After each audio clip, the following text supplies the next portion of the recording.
जय माता की। एक सत्संगी महाराज जो सत्संग करते थे, सत्संग द्वारा लोगों को सद और सही मार्ग दिखाते थे, वह महाराज एक गांव में आए थे।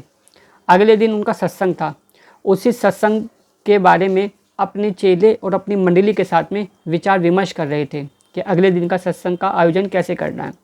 वह लोग विचार विमर्श ही कर रहे थे, इतने में ही महाराज जी से मिलने एक व्यक्ति आया। वह व्यक्ति देखने में लंबा चौड़ा, पहलवान जैसी कद काठी और बहुत स्वस्थ लग रहा था। आते ही उसने महाराज जी का जयकारा लगाया, महाराज जी के पाँव छुए। महाराज जी ने उसको आशीर्वाद देकर कहा, बैठो बेटा और कहो कैसे आना हुआ। वह व्यक्ति बोला कि महाराज, मुझे मालूम पड़ा कि आप हमारे गांव में आए हैं और कल आपका सत्संग है। इस बात से मैं बहुत खुश हूँ। मैं चाहता हूँ कि आपके जो कल का सत्संग होने वाला है उसकी धन की सारी जिम्मेदारी, धन का जो भी खर्च होगा उसकी सारी जिम्मेदारी मैं लूँ। पर मैं क्या करूँ महाराज, मेरे पास धन ही नहीं है। मैं धन से बहुत लाचार हूँ, पैसा ही नहीं है मेरे पास में। महाराज जी उसकी बात सुनकर मुस्कुराने लगे और कहने लगे, कोई बात नहीं बेटा, अगर तुम्हारे पास धन नहीं है तो कोई बात नहीं। तुम आए और तुमने इतना कहा, ये भी हमारे लिए काफ़ी है। अगर तुम्हारे लायक कोई काम होगा तो हम तुम्हें अवश्य बताएंगे। तुम चिंता मत करो और मन छोटा मत करो। थोड़ी देर बाद ही एक और व्यक्ति महाराज से मिलने आया। वह व्यक्ति देखने में बहुत कमज़ोर लग रहा था, बहुत बीमार लग रहा था। उसने भी आकर महाराज जी की जय कही, महाराज जी के पाँव छुए। महाराज जी ने उसको आशीर्वाद दिया और बैठने के लिए कहा। वह व्यक्ति बोला कि महाराज, मुझे मालूम पड़ा कि आप हमारे गांव में आए हैं और कल आपका सत्संग है।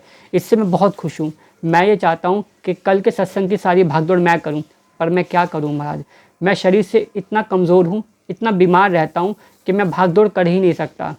भागदौड़ मैं अपने व्यापार में भी नहीं कर पाता हूँ। महाराज उसकी बात को भी सुन के मुस्कुराने लगे और उससे कहने लगे, कोई बात नहीं बेटा, चिंता मत करो। तुम आए और तुमने इतना कहा, ये भी हमारे लिए काफ़ी है।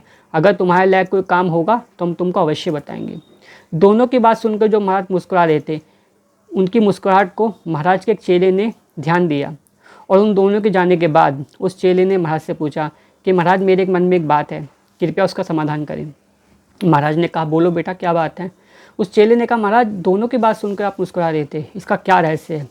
क्योंकि चेला अच्छी तरह समझता था कि महाराज के मुस्कुराने के पीछे कोई ज़रूर रहस्य है।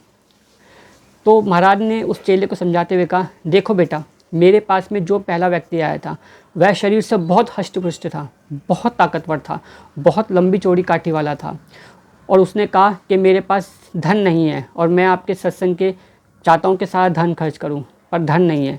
पर शरीर तो था उसके पास में, शरीर से तो वो इतना सबल था, इतना प्रबल था कि वो सारी जिम्मेदारी उठा सकता रहा। पर उसने बात कहाँ अटका दी कि मेरे पास धन नहीं है, अर्थात वो सेवा करना ही नहीं चाहता। और जो बाद में मेरे पास में व्यक्ति आया था वह देखने में ही सेठ लग रहा था। उसने कहा, महाराज, मैं भी जिम्मेदारी लेना चाहता हूँ, पर मेरा शरीर काम नहीं करता। ठीक है, मैंने मान लिया शरीर काम नहीं करता, पर तुम्हारे पास धन तो था, तुम धन से भी सहायता कर सकते थे, सेवा कर सकते थे। उन दोनों की जो लोग होते हैं जो हमारी मदद और सेवा करने का मात्र दिखावा करते हैं, करना नहीं चाहते, जो असल में सही मायने में आपकी सेवा और आपकी मदद करना चाहता है, वह बहाने नहीं लगाता है। क्योंकि भगवान ने सभी को इतना सबल कर रखा है, इतना सामर्थ्य कर रखा है, किसी न किसी कारण से, शरीर से, धन से, बुद्धि से, कई तरीके हैं किसी की मदद करने के।